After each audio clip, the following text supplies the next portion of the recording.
बिस्मिल्लाहिर्रहमानिर्रहीम। जी dear students, क्या हाल है आप सबका। बहुत ज़्यादा स्टूडेंट्स वरी हैं अपने आने वाले एग्ज़ाम्स के हवाले से। ख़ास तौर पर जो स्टूडेंट्स के एग्ज़ाम्स वेरी रिसेंटली स्टार्ट होने जा रहे हैं वो स्टूडेंट्स बहुत परेशान हैं और बीएससी के स्टूडेंट्स के लिए काफ़ी ज़्यादा परेशानी हो रही है कि वो किस तरह से अपनी एग्ज़ाम्स की प्रेपरेशन कर सकें। तो प्यारे दोस्तों, मैं आज आपके लिए एक इंतहाई अहम न्यूज़ लेकर आया हूँ। वो ये कि पंजाब यूनिवर्सिटी में जो एक्सपेक्टेड पेपर आपके लिए आ रहा है वो एक्सपेक्टेड पेपर इस वक्त बिल्कुल मेरे पीछे बोर्ड के ऊपर लिखा हुआ है और उसके हवाले से मैं आज आपसे काफ़ी डिटेल से डिस्कस करूंगा। और वो स्टूडेंट्स जो मेरे साथ कांटेक्ट में हैं, मेरे इस चैनल के ज़रिए से मेरा व्हाट्सएप नंबर लेते हैं और फिर मुझसे कांटेक्ट करते हैं, उन स्टूडेंट्स में ये कहूँगा कि आप परेशान ना हो। आपके टीचर राना कासिम अनवर आपके लिए मौजूद हैं। आप शबो रोज़ जब चाहे मुझसे किसी भी किस्म का पेपर्स के हवाले से क्वेश्चन पूछें, इंशाल्लाह मैं आपको उसका जवाब दूंगा। नए आने वाले स्टूडेंट्स में इससे ये कहूँगा कि अगर आप हमारे चैनल पर नए हैं तो हमारे चैनल को सब्सक्राइब कीजिए। और डियर स्टूडेंट्स, बिल्कुल भी वरी नहीं होना, परेशान नहीं होना। पेपर सर पे है, मैं ये बात जानता हूँ, लेकिन इसके बावजूद मैं आपसे ये कहूँगा कि पेपर्स आपको सिर्फ टेस्ट करने के लिए हैं। इम्तिहान उनका लिया जाता है जिनके फेल और पास पे शक हो। तो आपके फेल और पास पे थोड़ा सा शक हुआ है पंजाब यूनिवर्सिटी को, तो आपका इम्तिहान ले रहा है। तो आप बिल्कुल वरी नहीं हो, बिल्कुल टेंशन ना हो, इम्तिहान में कामयाबी आपको जरूर मिलेगी। बस मेरे कहे हुए इन क्वेश्चंस को खास तौर पर प्रिपेयर कर लें, क्योंकि ये पंजाब यूनिवर्सिटी का एक्सपेक्टेड पेपर है जो इस वक्त आपके सामने मौजूद है। तो डियर स्टूडेंट्स, एक बात मैं आपसे बार बार कहूंगा कि अगर आप 2 दिन बाकी हैं तो आप ये बिल्कुल परेशान ना हो कि 2 दिन सिर्फ पेपर्स में रह गए हैं। अगर एक दिन भी आपके एग्जाम्स में बाकी है तो आप दिन ना काउंट करें, बल्कि 24 आवर्स कंसिडर कर दें। तो आप देखें कि 24 घंटे होते हैं एक दिन के अंदर। अगर आप चाहें तो बीएससी पंजाब यूनिवर्सिटी हो, सरगोदा यूनिवर्सिटी हो, बहाउद्दीन ज़िया यूनिवर्सिटी या पाकिस्तान की किसी भी यूनिवर्सिटी का पेपर हो, खास तौर पर इंग्लिश में पेपर हो, तो आप 24 आवर्स के साथ, मैं शर्तिया कहता हूँ कि आप 24 आवर्स के अंदर अपना पेपर प्रिपेयर कर सकते हैं। बट आपको मुझे फॉलो करना होगा। अभी मैं आपके सामने सप्लीमेंट्री पेपर पंजाब यूनिवर्सिटी का आपके सामने रख रहा हूँ। बीएससी पार्ट 2 का ये पेपर है और पेपर इंग्लिश का है। जैसे आपको पता है कि ये 3 आवर्स का पेपर होता है और इसके 100 मार्क्स होते हैं। कितने नंबर होते हैं? 100 नंबर होते हैं, जिसमें से आपने जस्ट 33 मार्क्स हासिल करने हैं। लेकिन स्टूडेंट्स के लिए एक पहाड़ बना हुआ है कि किस तरह से 33 मार्क्स हासिल करें। तो डियर स्टूडेंट्स, आप 33 का सोच रहे हैं, जबकि मैं ये समझता कि मैं अपने फॉलोअर्स को 70 प्लस मार्क्स दिलवा सकता हूं और आप ये मार्क्स हासिल कर सकते हैं। बस सिर्फ शर्त इतनी है कि जनाब आपको चाहे 24 आवर्स बाकी हैं, आपको 24 आवर्स के अंदर मेहनत करना है। अभी आपके सामने पेपर इंग्लिश का मौजूद है। इसमें क्वेश्चन नंबर 1 नोट करने से पहले देखेंगे, इसमें लिखा है attempt all questions carry equal marks. और यहाँ पर सेक्शन 2 होते हैं, एक सेक्शन ए होता है और एक सेक्शन बी होता है। सेक्शन ए जो है, जैसा आपको पता है, 50 नंबर का सेक्शन ए होता है और 50 नंबर का सेक्शन बी होता है। तो सेक्शन ए के अंदर आपने attempt any 2 questions from the following, नीचे 4 क्वेश्चंस आपके सामने दिखे हुए हैं, इनमें से आपने 2 क्वेश्चंस अटेम्प्ट करने हैं।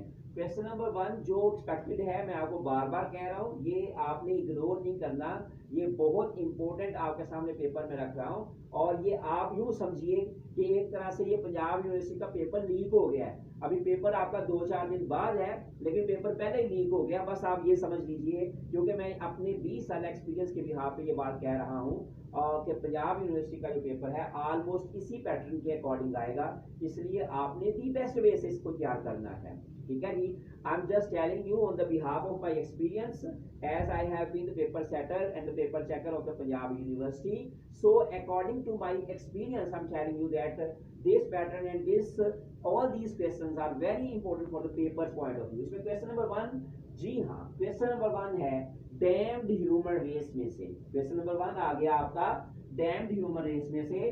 Damped human race is a criticism on human foibles and follies elaborate. तो बयान कीजिए कि डैम्ड ह्यूमन रेस जो है वो इंसान की हमाकतों के ऊपर लिखी गई एक कहानी है। ये है क्वेश्चन नंबर 1 का ए पार्ट और बी पार्ट इसका जनाब लास्ट लेसन में से है।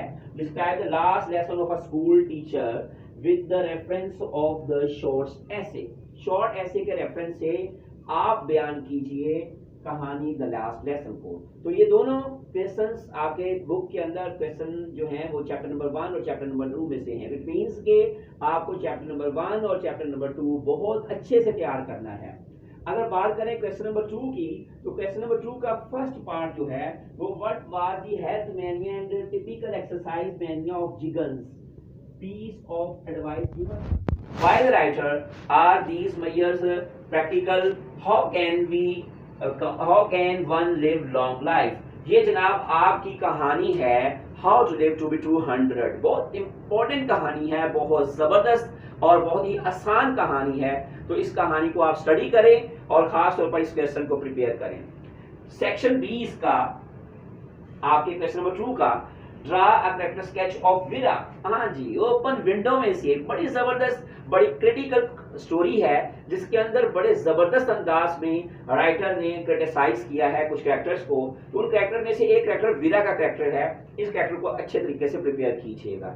पंजाब यूनिवर्सिटी के पेपर में क्वेश्चन नंबर 3 जिसका ए पार्ट है, how has the writer used irony, exaggeration, humour created effects of a common cold. कहानी है ऑन अ कॉमन कोल्ड, जुकाम के बारे में। इस कहानी के अंदर मुसन्निफ ने किस तरह से क्रिटिसाइज किया है और ह्यूमरस जो मुख्तलिफ किस्म के एक्टिविटीज हैं उसको किस तरह से बयान किया है। तो कहानी आपने तैयार करनी है on a common cold. Section B की बात करें तो what is the most important theme of the essay secret life of Walter Mitty. Walter Mitty की जिंदगी का जो मोस्ट इंपोर्टेंट थीम है उसको बयान कीजिए। ये तमाम क्वेश्चंस और आखिर पे जो चौथा क्वेश्चन है, क्वेश्चन ए है उसका कि what is the experience of a European as a Muslim. Mohammad Asad की लिखी हुई कहानी बड़ी जबरदस्त कहानी है, एंड ऑफ द रोड, जिसमें मोहम्मद असद मुसलमान हुआ, फिर वो खाना काबा गया, उसने हज का जो सफर है उसको अपनी इस कहानी के अंदर बयान किया है। तो बयान कीजिए कि उसका एक यूरोपियन की हैसियत से एक नॉन मुस्लिम से मुस्लिम में कन्वर्ट हुआ, फिर मुस्लिम से कन्वर्ट होने के बाद उसका जो सफर था उस सफर को बयान करने के लिए कहा गया है। और अगला क्वेश्चन जो लास्ट क्वेश्चन है इस पोर्शन का, why has the writer called the viewing of TV as an addiction. मुसन्निफ ने क्यों टीवी देखने को एडिक्शन के तौर पर यूज किया है। टीवी एडिक्शन कहानी, आखिरी कहानी आपकी इंपॉर्टेंट कहानी है, टीवी एडिक्शन में से ही क्वेश्चन है। देखिए ये स्टूडेंट्स, मैं आपको एक बात बताऊं, क्वेश्चन को छोड़ें, अभी भी परेशान होने की बात नहीं है, बिल्कुल भी परेशान होने की आपको जरूरत नहीं है। मैं आपको एक बहुत मजे की बात बताता हूँ, आप हमसे राब्ता करें, की टू सक्सेस के नाम से नोट्स आप हमसे ऑनलाइन मंगवा सकते हैं और व्हाट्सएप पे आपको सॉफ्ट कॉपी सेंड की जा सकती है। उसके जरिए से अगर आप ये 8 चैप्टर्स तैयार कर लेते हैं, बस nothing more than that one, और 8 चैप्टर्स, हर क्वेश्चन का एक ही आंसर बनाया हुआ है। अगर आप डैम ह्यूमरस बेस की बात करें तो उसमें बहुत ज़्यादा क्वेश्चन बन सकते हैं, लेकिन मैंने एक ही क्वेश्चन प्रिपेयर किया है। अगर आप वही आंसर तैयार कर लें और वो तमाम क्वेश्चन डैम ह्यूमरस के कोई भी क्वेश्चन आके उसमें पूरा उतरेंगे। इसी तरह से फर्दर मोर, तो अगर आप यही प्रिपेयर कर देते हैं तो देन मैं आपको गारंटी से कह सकता हूं कि you are thinking about 33% marks, but I am telling you that you can get 75% marks. But one thing must be kept in mind, don't worry about this one कि time has lost. No, you have time, but just enjoy the fruits of the remaining time. Right now it's over.